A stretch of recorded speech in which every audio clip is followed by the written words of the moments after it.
Master Sri Akarshana. Yes. Yes, along. When people are lost in life, what are your thoughts? My genuine thoughts is that it's okay. Like, we have that song, no? We do have that song. What's this called? Lost Lost and Found. found, safe and sound. You gotta be lost to be found. There's so many times I've been lost in life. Lost in the wrong relationships. Lost in the wrong career, not enjoying life. It's normal.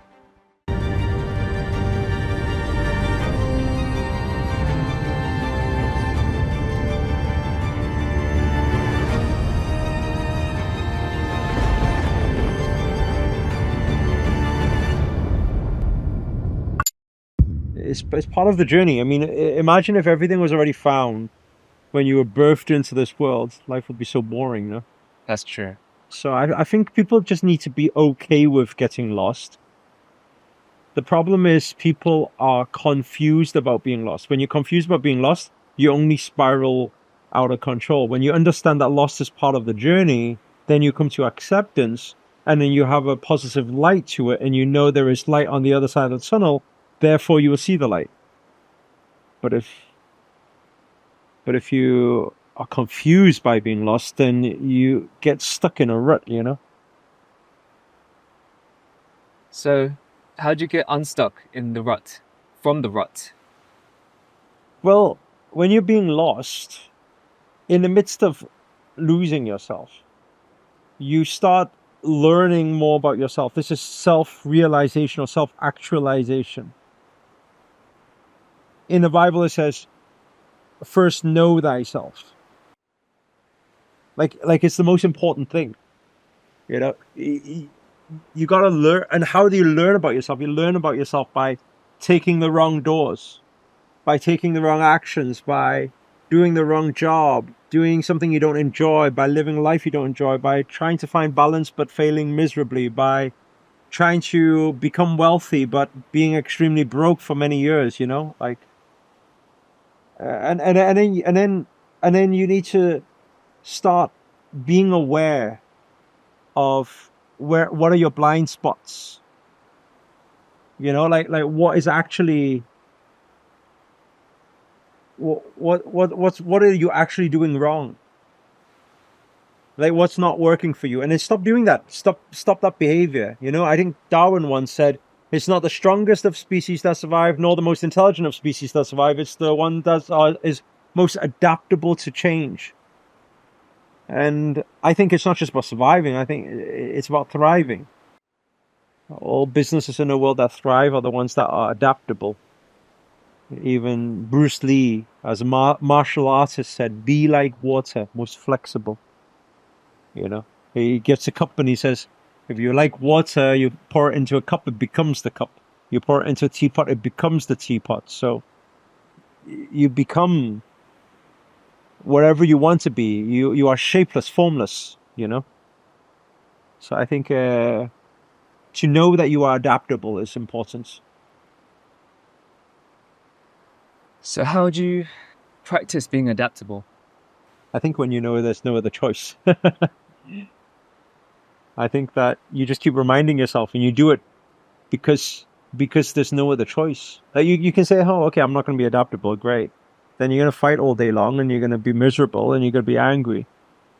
You know, you're going to carry so much baggage on you trying to fight for something that will not turn out, because you're embarking on a path of most resistance. So instead you want to embark on a path of least resistance. And so that is going with the flow. That is the way of the Tao, you know? The way of the Tao. When you first learned about it, what was your feelings or thoughts? Well, actually, it was a very interesting story. I don't know if you heard the story before. Wayne Dyer was explaining something about his, I think it was his niece or his nephew. He says what happened was, he said, he takes his niece and nephew into the pool, and then his niece starts splashing the nephew, and the nephew, you know, gets agitated and then starts crying. And then when he starts crying, he comes out and he says to Wayne, he says, she keeps splashing me. And what Wayne said is, you're in the pool, like you're gonna get splashed. Like that's you're in the pool, you're in water. That's what happens. And then he just left the kid to be, and then the kid goes into the pool again, and the kid gets splashed again, and the kid starts splashing back, And then the more he fought the girl, the more the girl fought back. And then he ended up coming out crying now and then saying, she's still splashing me, And he says, well, of course, you just splashed her back. Of course she's going to splash you more. And so that's all he said. And he didn't try to protect him. I think a lot of the time we're trying to protect ourselves. We're trying to protect all the people around us, but we don't realize that sometimes when we're protecting the people around us, we're denying them the ability to learn and adapt to situations because you have been, shadowed by this cocoon, this protection, and then you never learn from it. And so from that, what I realized that because we are part of nature, you see a kid, and this is very interesting because with our charity, we have a land out in Kenya. Many people know that, and we go out every single year. But the kids we have there, like when you see the kids that are like 3-5 years old, and they are looking after babies, like taking care of them, feeding them, and everything. And you start thinking about all the spoiled brats we have, I don't know, back in UK or even in the US, in westernized countries, you start thinking, why are these kids don't know so much? And it's not because they don't know so much, it's because they haven't been thrown into the deep end. And the thing is, as human nature, when you are thrown into the water, you will learn a way to swim. And I think often we're afraid to be thrown into the deep end. That's why we don't learn to adapt, because we have choice not to adapt. Where adaptation or flexibility, if we're not given the choice, would actually come naturally. That's why the Chinese have a saying. They say, if you burn the boats, you'll take the island, because you have no way back. You're going to take the island. If the boats are still there, you're going to get back on the boat and you're going to be like, oh, no, you're going to chicken out and you're going to go home. So I think, like, if you allow yourself to be daring, more courageous, and take risk, you will find that your natural instinct is to actually adapt. Like, you won't struggle with that. So the way I see that you're adapting in this universe with what's going on is you're moving into entertainment, from education to entertainment. And this is entertainment through music and potentially more than that.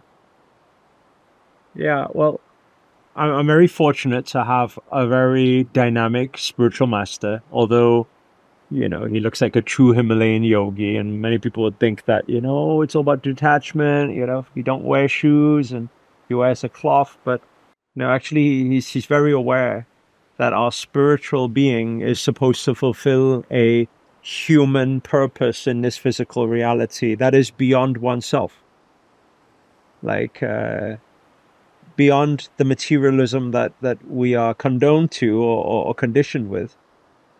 And so he gave me the go-ahead and gave me the okay. Even back in 2019, when I went through the spiritual awakening journey in the Himalayas, he said that to me. I asked him, I said, what's spirituality? He said, spirituality is abundance. He said, it's everything.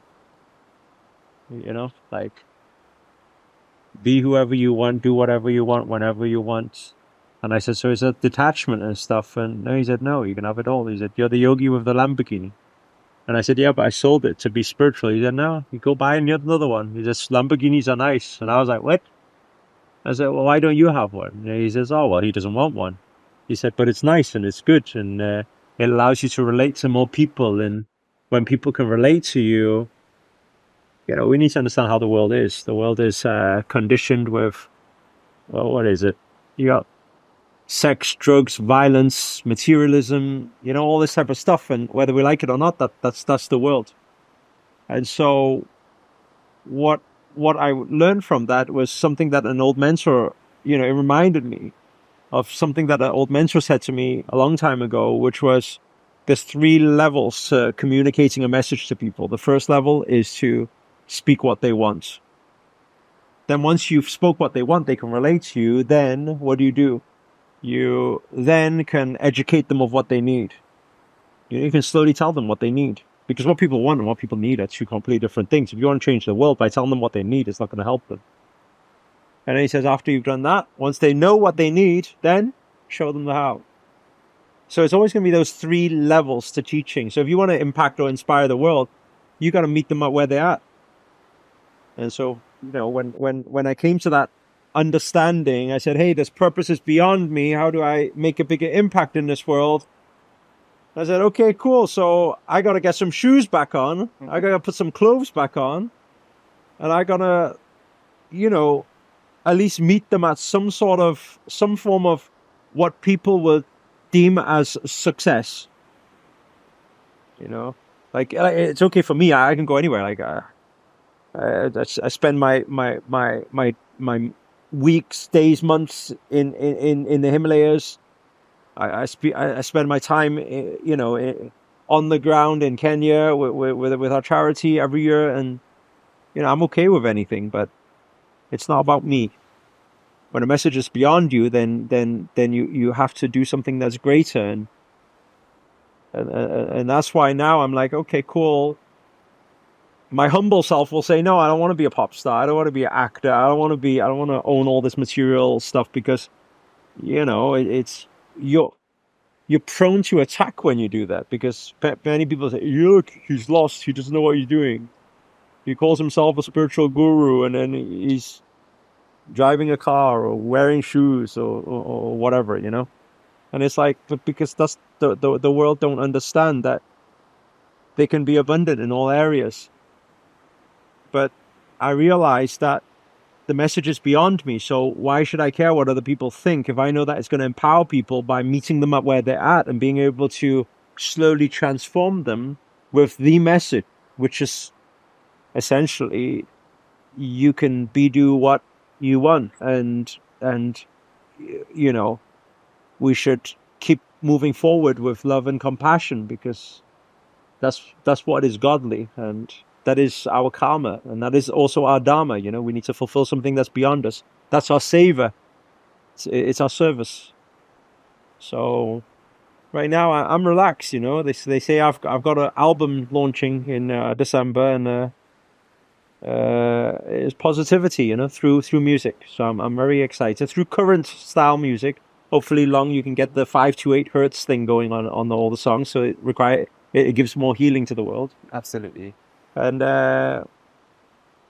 then beyond that, next year we have the concert. So 13,000 people. I hope you guys can make it. So we're going to change the way entertainment is, because there's so much darkness and negativity, and people don't realize it in this commercialized entertainment world. And I think it's time that there's a shift of consciousness there. How's your shift been into the entertainment world? Like from business to, it's still business in an entertainment way, with dancing, singing, making music. Extremely uncomfortable. Like, but it's what we started off with here. I said that you're supposed to feel uncomfortable. You're supposed to feel like you're taking risk.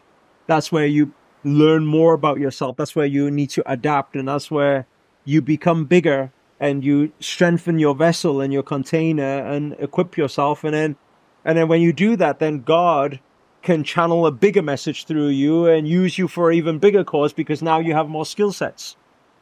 So it's been tough for sure, because I'm doing something that this vessel has not been trained with, cannot sing, cannot dance, cannot entertain in that way anyway. So it's been a huge learning curve. But I cannot preach one thing on this channel and tell you guys to do something and me not do it myself. So I'm stepping out of my comfort zone, and I'm manifesting miracles. People honestly feel the miracle of entertainment when you do perform on Songko channel, and you see the comments is very positive. People are loving the content. They think it's funny. They want you to sing more. Like that's all a miracle in itself. How do you feel about that experience when you're creating music, creating content, or dancing, and doing all the things you are as song god or gershan? I think I don't really think too much about it really, because I can only say I'm grateful and I'm blessed, because we cannot take any credit. All credit goes to God, and all credit is out to the universe. Like, we're just a channel, we're just a vessel, and if we move forward courageously, we'll see a lot of things manifest through us. The problem is a lot of people, they don't have that courage, or they don't decide. Yeah, I think courage is decision. I don't think it's, people say, oh, you train yourself to be. No, I think it's a decision. Like, decide that because what is courage? Courage is when people can step into fear. That's a decision. It's not trained. You tell me to jump off a plane. Oh, he does it. Wow, he does it courageously. So that means he's trained courageously. No, it's the only reason it's courageous is because I'm doing something that I'm fearful of. So what does that mean? It's an action. It's a decision. It's saying I fear it, yet at the same time I'm still going to do it. It's acting in spite of fear. So I think everyone can be courageous, starting from a decision. That's all.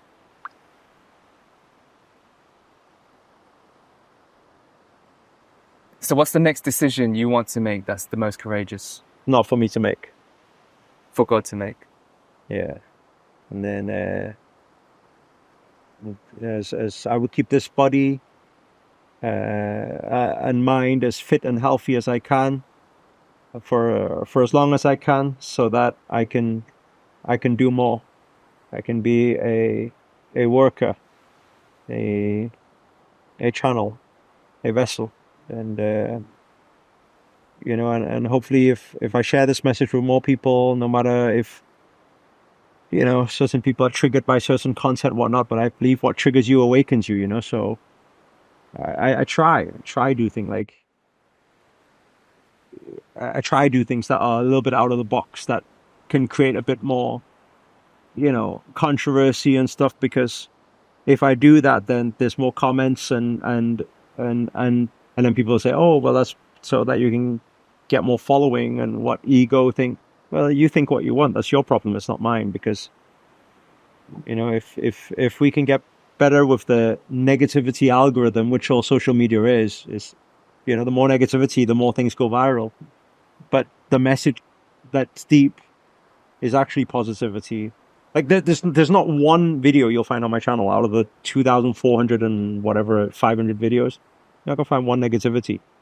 And people who are negative about positive content, it's because you have negativity inside that is unhealed, And there's certain things. Oh, I don't like seeing that. Or I that's your problem, and that you should awaken from that, And so, I'll do my best courageously, and keep sharing the message of love, the message of positivity, the message of compassion.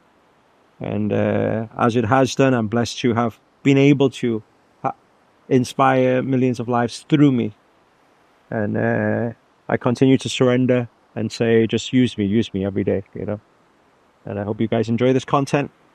And I like this format of conversations. I think it's more casual, and we can have these, more heart-to-heart conversations, and it doesn't need to be just so 3 ways to attract your ex back, I think we can go deeper with this. So if you enjoy this type of video, please do hit the thumbs up. It really does help get this message out to more people. And comment below, let us know your thoughts and your views, your opinions, and what your beliefs are, and what you learned, what's your aha moments. And also, if you're new to this channel and you haven't already, remember to subscribe to the channel, because every day we're dedicated to making daily videos, so hold you accountable to make it your best year. But for now, guys, we're signing out.